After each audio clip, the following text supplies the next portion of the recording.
Good evening and welcome to Zilkha Hall at the Hobby Center for the Performing Arts and Ars Lyrica Houston's Out of the Box season opener. Tonight, for our exclusive interviews, we have just for you Lauren Snuffer and Matthew Durst, our artistic director. You've just heard Lauren sing, and she's going to have to go back and sing some more later in this episode, so let's get to her first. Lauren, how are you? I'm good, thank you. Well, welcome back to Houston. Thank you. Tell us a little bit about what you've been doing.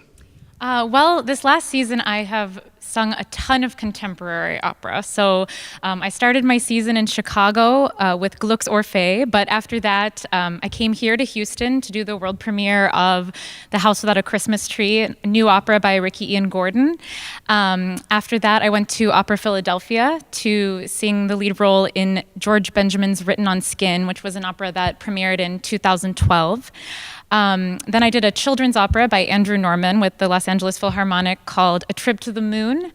And then just recently, I just got back from Santiago, Chile, where for the first time I did the title role in Alban Berg's Lulu, which was an amazing experience. It's one of the most amazing roles in all of opera, so I'm really lucky to have done it. Wow, so where are you headed after this? Yeah, so my future season has a lot more Mozart, Handel. I'm singing Haydn in October at Carnegie Hall with Orchestra of St. Luke's.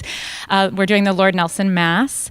And then I'm going to Germany to do Handel's Xerxes. And finally, I'll be returning back to Houston to do the world premiere of The Phoenix, which is a new opera by Tarek O'Regan about the life of Da Ponte. Oh, I can't wait for that. Yeah, it should be good. So you do a mix of everything, but you know, with us being so early music, tell me a little bit about what you love about a Bach rep. Yeah, so early music is always going to be my favorite music. It's my favorite music to listen to. It's my favorite music to sing.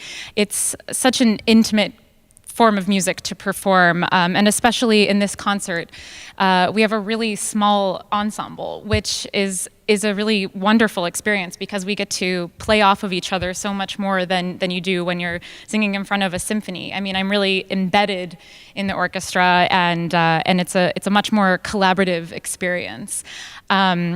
I love singing Bach. I love singing Handel. I love singing Couperin. I love all of this, and they're all such specific styles. With Bach, he writes so instrumentally for the voice. So I love being able to blend in with the orchestral texture and emerge at times. That's a really fun challenge for me. And with the Couperin songs, they are so simple yet intricate, and what's so rewarding about them is trying to make them sound like I'm making them up. They should sound very spontaneous and very improvisatory, even though they are so specific on the page. Wow. Well, I know that you are so well versed in so many reps, and is there something specific that you just love about early music, you know, in doing just early music? I mean, like I said, it's my favorite music to listen to. So it's just such a joy to be on stage with it and to be surrounded by it and to get to fit myself into it. One of the things I love the most about early music is that as a singer, we get to have a lot of input in the music. So we often have da capo arias in Baroque music, meaning that we have a ABA form in the arias. So we will sing a verse, sing a second verse, and then repeat the first verse. And often the repeat of the first verse has ornaments or embellishments that we get to create.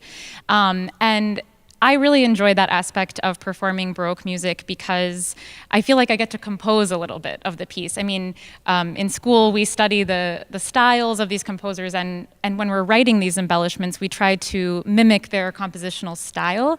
But really, I get to write in a way that expresses how I read the text, how my voice wants to express the text, and therefore it's a very personal art form to sing. So I'm going to ask you one last really weird question.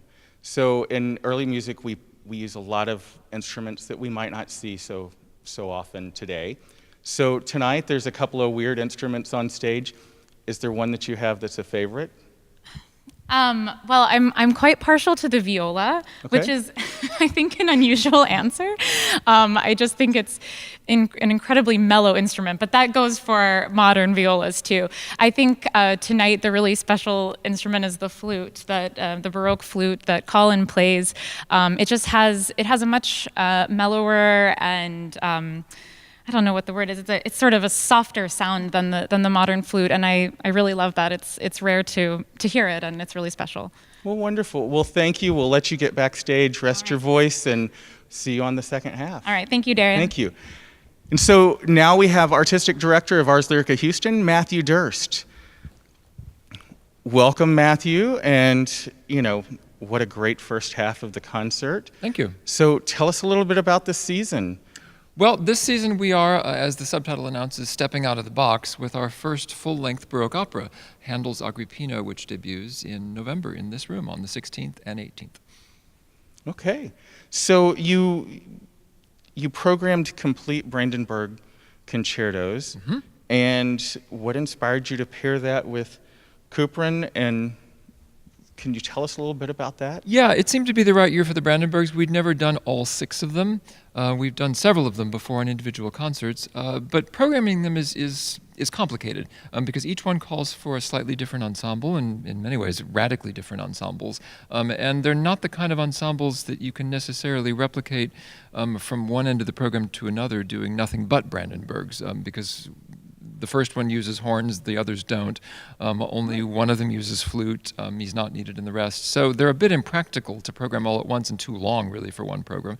So what I decided to do was to break them up into pairs of 2s.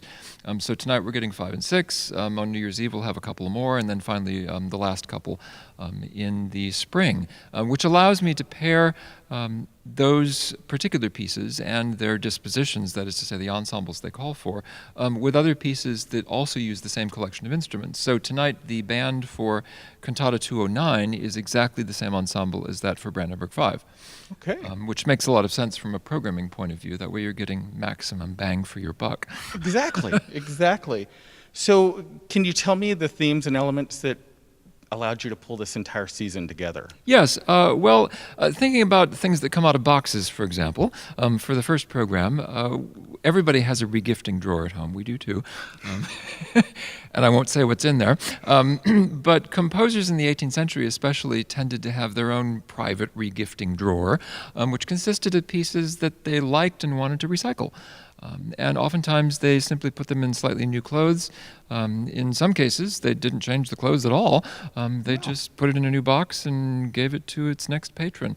So regifting with royalty seemed an apt way to begin a season that's called Out of the Box. And some other kind of out-of-the-box repertoire that we're getting this season include a Stradella oratorio that's never been heard in Houston before. That's a sensational piece on San Giovanni Battista, St. John the Baptist story.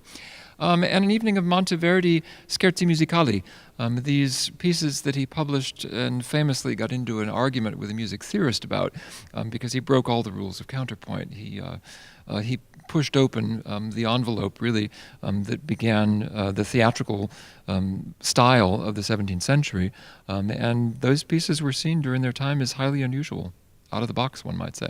Wow. Well, I can't wait for the rest of this season. So this is our first concert of this season, and there's a lot more coming up, and the people at home can still buy a subscription. So can you talk to us about Yes, that? indeed. Subscriptions are still available for the 4-concert subscription package, which include a number of great perks. So the time to do it is now, if you were thinking about it. You'll get invitations to post-concert receptions with the artists, preferential treatment and ticketing, a whole range of benefits. So we urge you to subscribe now. You know, one of my favorite benefits is, as a subscriber, I get to come on stage, hang out with the artist, get to know them, maybe bang a key or two on a harpsichord every now and then, and have a few refreshments. And that's my favorite benefit of subscribing. Well, Matthew, thank you so much. I know you have another half of this concert, and so we look forward to seeing you back on stage. Thank you, Darren. We thank you for tuning in tonight to Ars Lyrica's live performance of our Out of the Box season opener. And we would like to thank the Next Step Academy for sponsoring this intermission interview. The Next Step Academy can be found at www.thenextstepacademy.org. And we look forward to seeing you at our next interview, which is coming up November 16th and 18th for Agrippina, Ars Lyrica's first fully staged Baroque opera. We'll see you then. Enjoy the second half of the concert.